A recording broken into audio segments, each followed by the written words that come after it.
Hei sina, kas oled juba loonud muusikat? Kui oled, siis näita, mis sul on olemas või loo uus teos. Kui aga ei ole, siis katseta nüüd. Nüüd on tähtis hetk käes.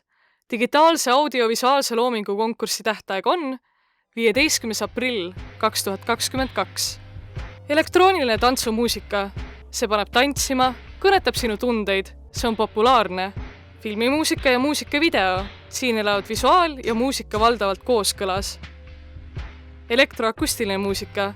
See on eksperimentaalne, kõnetab sind emotsionaalselt ja ka ratsionaalselt. See on eriline. Helikunst ja videomuusika. Siin võivad visuaal ja muusika elada ka oma elu. Teose pikkus on 2–4 minutit. Igas kategoorias saab esitada maksimaalselt 3 teost. Kas kõiki 3 ühes kategoorias või 2 ühes ja 1 teises?